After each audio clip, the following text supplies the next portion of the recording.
We'll call the meeting to order. I'd like to begin by acknowledging that we are in Treaty 1 territory and the traditional homeland of the Métis Nation. I'll introduce the panel members. To my left, Cynthia Stevens. To the far left, Richard Whitbread. I'm Marcel Larondo. I'll be chairing. Our assessor today is Michael Taylor, and our administrative assistant is Kelly Harrison. We will be hearing applications for revision in the assessment rule in accordance with the Municipal Act.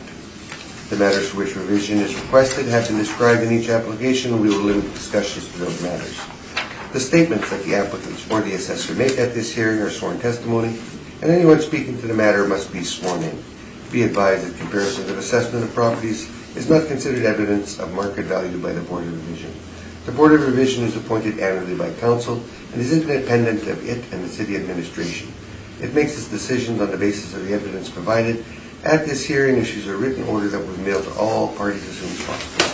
Please note that the Board's decision with respect to an application may be appealed to the Manitoba Municipal Board if the matter pertains to assessed value or classification, or the Court of Queen's Bench if the matter pertains to the application of exemption from taxation. Should you wish to appeal, the information on how to do so will be included with the Board order. With respect to the hearing process, I will confirm the matters to be addressed with each applicant following the swearing in. We will then have the assessor's testimony followed by questions that the applicant may have, and then the applicant's testimony followed by questions. Each side will have an opportunity to summarize if they wish. Once all the evidence about an application has been brought forward, the applicant may leave. The process will repeat for each item on the docket today, and the session will close after the applications have been heard, and the Board will deliberate in private and make its decisions. You will receive the order by registered mail as soon as possible. As information, all public hearings are live streamed, recorded, and will be part of the public record. I ask you all to put your phones on silent and swear them in, please.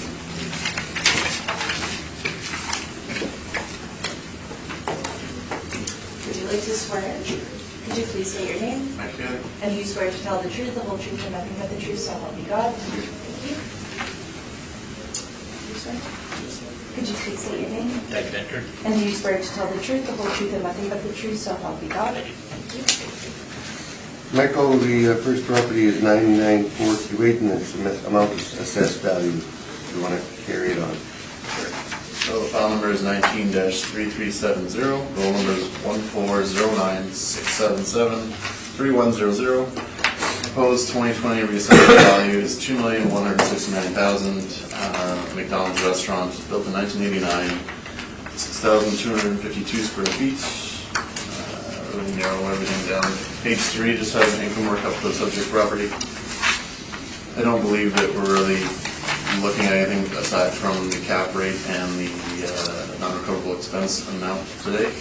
But those are all standard for restaurant stream there, and the model rent of $27.06 per square foot. Yeah, the non-recoverable expense is 2%, and the cap rate applied today is 7.35%. And then I'll just flip you over to page 6 quickly. Here's my brief. This though show the location there on Keewatin Street, and the bottom of the page just shows that they did get the full McCafe renovation that most of the McDonald's saw in 2017, 2018. Aside from that, nothing really else. Thank you. Questions, Beth? No, not really. Cynthia, any questions? No one, thank you. Same here, Mr. Richard, Chair. no questions? No. I have just one here.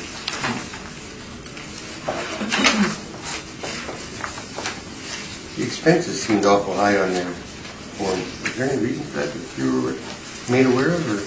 That I was made aware of? No. Maintenance repair 77. Let's see what Mr. Becker has to say. Okay. The main issue here is Mr. Taylor mentioned, it's the 5% and the capitalization rate. For the 5%, it's our usual argument regarding that we feel it should be 7% as opposed to 3%. And if I ask the board to turn to page 3, if you look at the top of page 3, the property site map there, you can see the outline of the Bahamas property.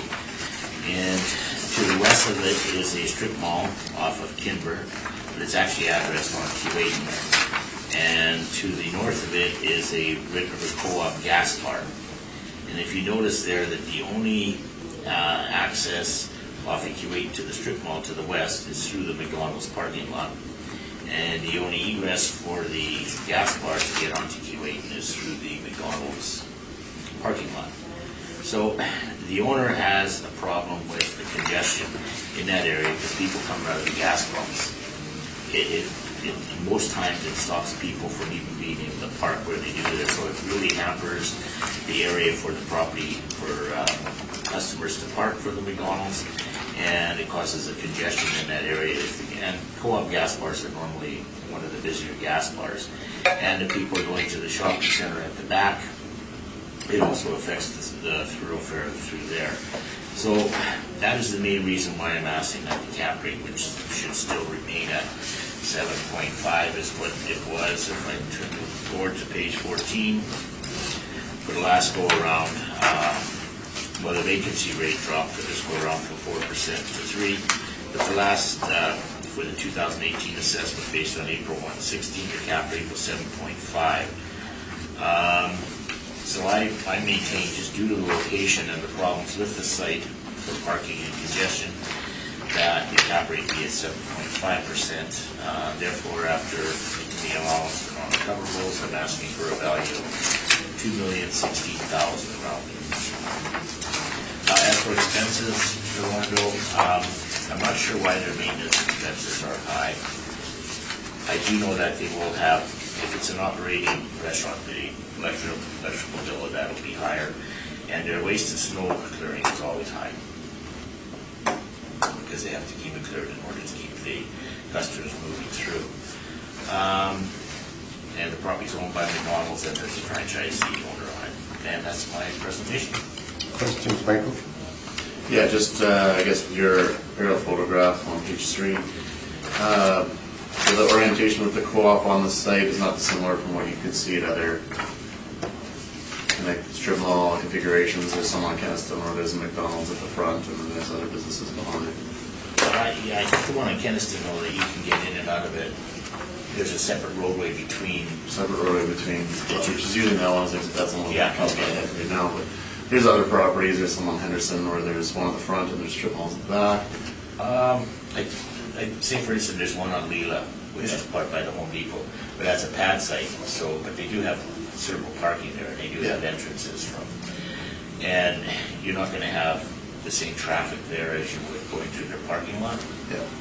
I just think this one, it's just the way, and the co-op was built in '06, considerably newer than the subject that built after the McDonald's was in place. Same with the strip mall behind. So I still think it's a problem for the owner. Okay. There's no questions, please. Richard? No questions. Cynthia? No questions. No questions. Thank you, Mr. Mayor. Gentlemen, thank you very much. Thank you. And if we don't see any of you, Friday morning or Friday at 1, Merry Christmas. Are you here Friday?